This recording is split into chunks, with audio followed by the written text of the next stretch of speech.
আচ্ছা, বয়স হয়ে গেলে কি সবাই অযোগ্য হয়ে যায়? তাহলে বর্তমান সরকারের যে প্রধান উপদেষ্টা, উনি কত বছর বয়সে উনি দেশের ক্ষমতা নিয়েছেন? 1 থেকে 12তম নিয়োগ বঞ্চিত নিবন্ধিত শিক্ষকদের বয়স ও সনদের মেয়াদ শিথিল করে বিশেষ গণবিজ্ঞপ্তির মাধ্যমে নিয়োগ নিশ্চিতকরণের দাবিতে এনটিআরসিএ অফিস, যেটি ঢাকার ইস্কাটনে অবস্থিত, সেটি কিন্তু ঘেরাও কর্মসূচি করছেন সারা দেশের বিভিন্ন প্রতিষ্ঠানে কর্মরত যারা রয়েছেন শিক্ষকরা। এনটিআরসি এর যে কার্যালয়টি রয়েছে ইস্কাটনে অবস্থিত, ঠিক আমরা সেখানটিতে রয়েছি এবং তার সামনেই কিন্তু তারা কার্যক্রম পরিচালনা করছেন এবং এর মধ্যে কিন্তু তাদের সঙ্গে প্রশাসনের জায়গা থেকেও কিন্তু পুলিশের জায়গা থেকে তাদের সঙ্গে কথা বলা হচ্ছে। তারা কিন্তু সকাল থেকেই তারা এই কর্মসূচি পালন করছেন এবং বিভিন্ন প্রতিষ্ঠানেই কিন্তু তারা শিক্ষকতা পেশায় তারা কিন্তু যুক্ত রয়েছেন। এর মধ্যেই তাদের যে পূর্ব ঘোষিত কর্মসূচি সেটি কিন্তু চলছে। আমরা একজন শিক্ষকের সঙ্গে একটু কথা বলার চেষ্টা করব। আসলে তাদের এই কর্মসূচি কবে থেকে চলমান রয়েছে, আজকে কেন ঘেরা কর্মসূচি পালন করছে? আমরা 21 সাল থেকে আমরা এই কর্মসূচি পালন করতে শুরু করেছি। কারণ হচ্ছে তৃতীয় গণবিজ্ঞপ্তিতে যে সিস্টেমে আবেদনের নিয়ম ছিল, সেভাবে আমরা আবেদন করে হাজার হাজার আবেদন করে লক্ষ লক্ষ টাকা আমরা এই এনটিআরসি কে আবেদন ফি হিসেবে দিয়ে আমরা নিঃস্ব হয়ে গেছি। তো এইটা নিয়ে আমরা বিভিন্ন মহলে তখন থেকে, সেই দীপুমনির আমল থেকে, ফ্যাসিস্ট সরকারের আমল থেকে আমরা প্রায় শাহবাগে 200 দিন আন্দোলন করেছি।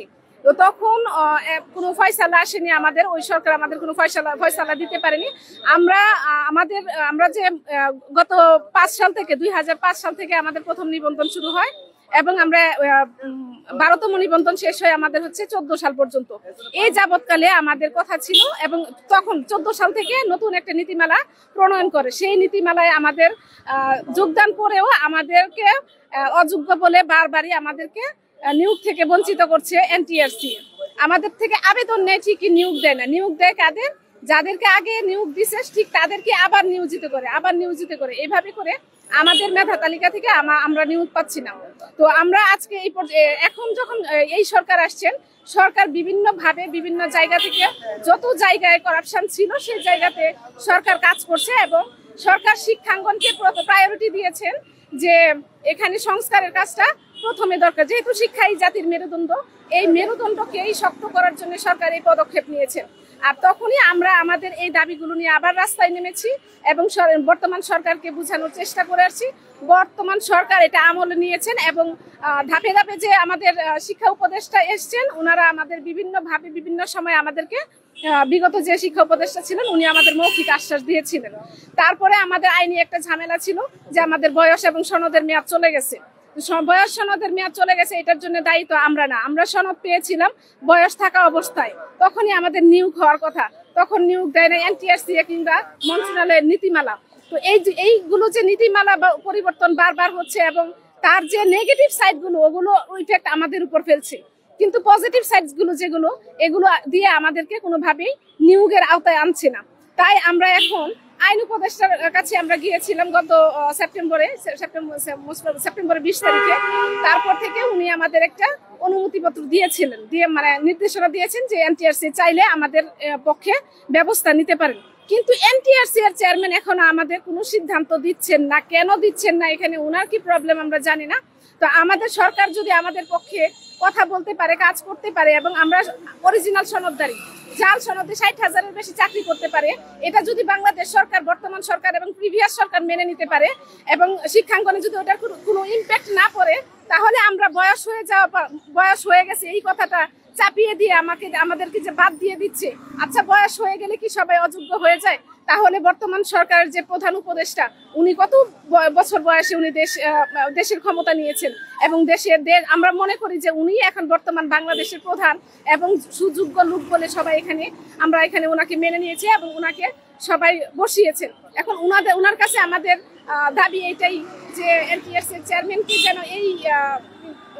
যেন আমাদেরকে এই অনুমতিটা দেন যে আমাদের একটা বিশেষ গণবিজ্ঞপ্তির আওতায় এনে আমাদের প্রত্যেকের নিয়োগ নিশ্চিত করান। আমরা যারা মাঠ পর্যায়ে আসছি, 6 লক্ষ 7 লক্ষ নিবন্ধনধারী, কিন্তু এই চাকরি কিন্তু সবাই চায় না। সবাই এখন বিভিন্ন পেশায় চলে গেছেন, এর সাথে বেকার জায়গাতে আছেন। তো আমরা যারা মাঠ পর্যায়ে আছি, ধাপে ধাপে আন্দোলনের সাথে সম্পৃক্ত আছি এবং এই দাবিটা সরকারের কাছে নিয়ে আসতেছি, আমাদের যোগ্য জায়গাতে আমাদের যোগ্যতা মাফিক আমাদেরকে যেন নিয়োগ দেওয়া হয়। এটা এনটিআরসি এর চেয়ারম্যান এখনো পর্যন্ত এই বিষয়টা আমলে নেয় নাই বলে আমরা ঘেরাও কর্মসূচি দিয়েছি। দর্শক, এনটিআরসি ঘেরাও কর্মসূচিতে যে শিক্ষকরা রয়েছেন তাদের মধ্য থেকে একজন প্রতিনিধির সঙ্গে আমরা কথা বলার চেষ্টা করছিলাম। ঠিক যেমনটা জানাচ্ছিলেন যে তাদের যে শিক্ষকরা রয়েছেন তাদের যে নিবন্ধন রয়েছে, নিবন্ধনধারী হওয়া সত্ত্বেও 1 থেকে 12তম যে গ্রেড রয়েছে সেখানে কিন্তু তারা কিন্তু বলছেন যে তাদের বয়স এবং সনদের মেয়াদ বাতিল হওয়ার যে বিষয়টি তারা তুলে ধরছেন সেটিকে একেবারেই তারা মনে করছেন যে তাদের প্রতি বৈষম্য করা হচ্ছে। ঠিক এমনটি দাবি জানিয়েই কিন্তু তারা কিন্তু কথা বলছিলেন। এরই মধ্যে কিন্তু এনআরটিসি যে কার্যালয়টি রয়েছে সেখানে কিন্তু তারা কর্মসূচি পালন করছেন। তাদের যে ঘেরাও কর্মসূচি সেটি আমরা আপনাদের জানিয়ে রাখতে চাই। সকাল থেকেই কিন্তু এই শিক্ষকরা তারা কিন্তু এসে এখানে জড়ো হতে শুরু করেন এবং তাদের যে ঘেরাও কর্মসূচি সেটি কিন্তু এখনো পর্যন্ত চলমান রয়েছে এবং তারা কিন্তু বলছেন যে আইন উপদেষ্টার সঙ্গে কথা বলা হয়েছে এবং তিনি কিন্তু তাদের যে নিয়োগের বিষয় সেটি কিন্তু স্পষ্টভাবেই তাদের এনআরটিসি চাইলে তাদের যে নিয়োগ সেটি কিন্তু দিতে পারে বলেই কিন্তু তারা জানিয়েছেন। তাদের এই কর্মসূচি থেকে আমরা কিন্তু সরাসরি যুক্ত ছিলাম এবং আমরা আপনাদের দেখানোর চেষ্টা করছিলাম রাজধানীর ইস্কাটনে অবস্থিত এনআরটিসি যে কার্যালয়টি রয়েছে সেই কার্যালয়টি থেকে আমরা কিন্তু সরাসরি যুক্ত ছিলাম। আমরা আরো একজন শিক্ষকের সঙ্গে কথা বলার চেষ্টা করব কখন থেকে আপনাদের এই কর্মসূচি পালন করছেন এবং সবশেষ আপনারা কি ধরনের পদক্ষেপে যাচ্ছেন একটু যদি বলতেন। আমরা সকাল 7টা বাজে আমাদের কর্মসূচি পালন করার কথা। এখন আমরা সকাল 7টা বাজে আমরা সকলে চলে আসছি। প্রায় কেউ রাজশাহী থেকে বিভিন্ন রকমের জেলা থেকে বিভিন্ন বিভাগ থেকে আমরা সবাই চলে আসছি। আমাদের একটাই উদ্দেশ্য হচ্ছে যে বয়স এবং সনদের মেয়াদ শিথিল করে আমাদেরকে একটা বিশেষ বিজ্ঞপ্তি দেওয়া হোক। কেননা আইন তৈরি হয় কাদের জন্য? মানব কল্যাণের জন্য। তা মানব কল্যাণের জন্য আইন আমরা যে একটা চেয়েছি যে এত মানুষের চাহিদা যে বিশেষ বিজ্ঞপ্তি, এটা তারা দিতেই পারে, এটা তো না দেওয়ার কোনো কারণ নাই। এছাড়া বিভিন্ন রকমের কলেজে, স্কুল কলেজে অনেক শূন্য পদ খালি আছে, আমাদেরকে দিলে তো এখানে প্রোডাক্টিভিটি হবে কান্ট্রি। কেন হোয়াট ইজ দ্য প্রোডাক্টিভিটি?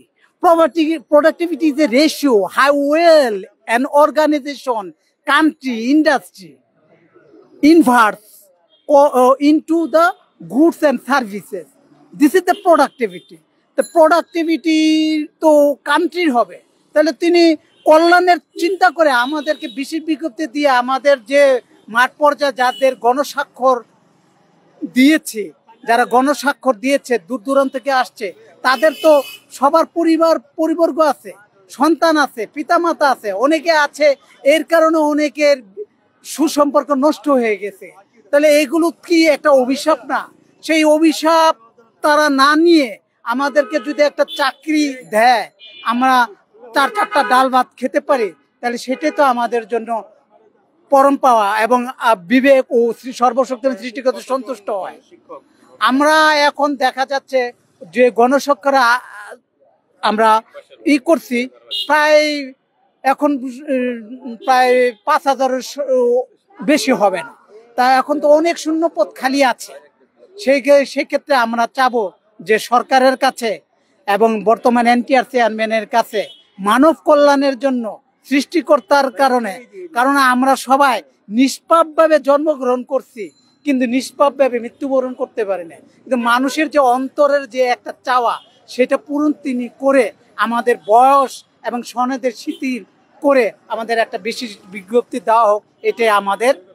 সুপ্রিয় দর্শক, যে শিক্ষকরা যারা ঘেরাও কর্মসূচি পালন করে আসছেন এবং তারা কিন্তু বলছিলেন যে দীর্ঘদিন ধরেই তাদের এই যে বিভিন্ন জায়গায় কিন্তু তাদের যে অবস্থান কর্মসূচি সেটি কিন্তু পরিচালনা করে আসছিলেন এবং এরই মধ্যেই কিন্তু তাদের যে নিয়োগ সেটি কিন্তু না দেয় তাদের কর্মসূচি সেটি এনআরটিসি যে কার্যালয়টি রয়েছে সেখানে কিন্তু এসে পৌঁছেছে। আমরা একজন এই শিক্ষকরা যারা কর্মসূচি পালন করছেন তাদের মধ্যকার একজনের সঙ্গে আমরা একটু কথা বলার চেষ্টা করব যে এখনো পর্যন্ত কোনো ধরনের আশ্বাস পেয়েছেন কিনা, কেন আপনাদের নিয়োগ বঞ্চিত করে রাখা হয়েছে। ধন্যবাদ আপনাকে। আমরা এখনো পর্যন্ত আশ্বাস বলতে কি, আমাদের তো প্রক্রিয়াধীন আছে ব্যাপারটা। আপনারা জানেন যে আমাদের আইন মন্ত্রণালয় থেকে আমাদের বয়স এবং সময় বিবেচনা করে একটা বিশেষ সিদ্ধান্ত নেওয়ার জন্য ওনারা কিন্তু একটা রায় লিখে দিয়েছে এবং সেই সিদ্ধান্তটা নেবে হচ্ছে এনটিআরসি কর্তৃপক্ষ চেয়ারম্যান স্যার। এখন চেয়ারম্যান স্যার আমাদের যে দরখাস্তটা আছে 1 থেকে 17তম, সেই 1 থেকে 17তমদেরকে কিন্তু একটা সিদ্ধান্ত সে লিখে পাঠাইছে অলরেডি, কিন্তু আমাদের কিন্তু এখন 1 থেকে 12তম যারা আছে আমাদের জন্য কোনো উনি ওরকম ভাবে যে সুপারিশনামা সেটা কিন্তু লিখে পাঠায় নাই, যার জন্য কিন্তু আজকে আমাদের এখানে বসে থাকা যে আমাদের জন্য আমাদের পক্ষে সমস্ত এভিডেন্স আছে, সমস্ত এভিডেন্স থাকার পরও কেন উনি আমাদেরকে কেন একটা সুপারিশনামা দিচ্ছেন না, যেহেতু ওনার উপর দায়ভারটা দেওয়া হয়ে গেছে। তো আজকে আমাদের এখানে জমায়েত হওয়ার একটাই কারণ যে স্যারের কাছে আমরা যাব এবং স্যার আমাদেরকে যে 1 থেকে 12তম আমরা বিভিন্ন সময় সুবিধা বঞ্চিত এবং বয়স প্রমোচন করে যে আমাদের যে দরখাস্তটা তার কাছে দেওয়া হয়েছিল সেটা যেন তিনি ভালো মতো অবলোকন করেন এবং আমাদের জন্য যেন একটা আমাদের বিশেষ গণবিজ্ঞপ্তি সাহায্য করেন। আচ্ছা, আমরা ওনার সাথে একটু আগে আমাদের পুলিশ মহোদয়ের সাথে প্রশাসনের সাথে কথা হলো, ওনারা আমাদের ব্যাপারটা শুনি ওনারা আবার বললেন যে চেয়ারম্যান স্যারের সাথে কথা বলে আবার আমাদের দেখা করার ব্যবস্থা করছেন। আমাদের যেটুকু চাওয়া আছে সেটা হচ্ছে যে আমরা বিশেষ একটা গণবিজ্ঞপ্তি চাচ্ছি, তাতে চেয়ারম্যান স্যারের কোনো দ্বিমত নেই, এটা একটা বিষয়।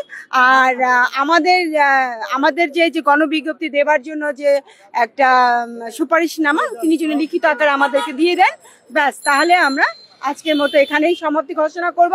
কিন্তু যদি উনি না দিয়ে দেন তাহলে আমরা পরবর্তীতে ডিসিশন নেব, ওই সময় আমরা কি করব, এখনই সেটা আমরা প্রচার করছি না স্বার্থের কারণে। সুপ্রিয় দর্শক, ঠিক যেমনটি জানাচ্ছিলেন যারা এই ঘেরা কর্মসূচি পালন করছেন তাদের জায়গা থেকে পুলিশের ঊর্ধ্বতন কর্মকর্তাদের সঙ্গে কথা হয়েছে, তারা কিন্তু যিনি এনআরটিসি এর চেয়ারম্যান রয়েছেন তার সঙ্গে কথা বলবেন এবং সেই জায়গা থেকেই তাদের যে আশ্বাস রয়েছে সেই আশ্বাসের জায়গাটি কিন্তু আমরা আপনাদের তারা কিন্তু বলেছেন যে সেখান থেকে যদি কোনো ধরনের আশ্বাস আসে তাহলে কিন্তু তারা সেটি মেনে নেবেন এবং যদি তা না হয় তাহলে কিন্তু তারা পরবর্তী কর্মসূচিতে ঘোষণাতে যাবেন। আমরা সরাসরি যুক্ত ছিলাম এনটিআরসি এ নিবন্ধিত বঞ্চিত শিক্ষক ফোরামের যে কর্মসূচি চলমান রয়েছে রাজধানীর ইস্কাটনে, আমরা সেখান থেকে যুক্ত ছিলাম এবং দেখানোর চেষ্টা করছিলাম। আবারও যুক্ত হব, সে পর্যন্ত আমাদের অবশ্যই ফলো কিংবা সাবস্ক্রাইব করে যুক্ত থাকুন।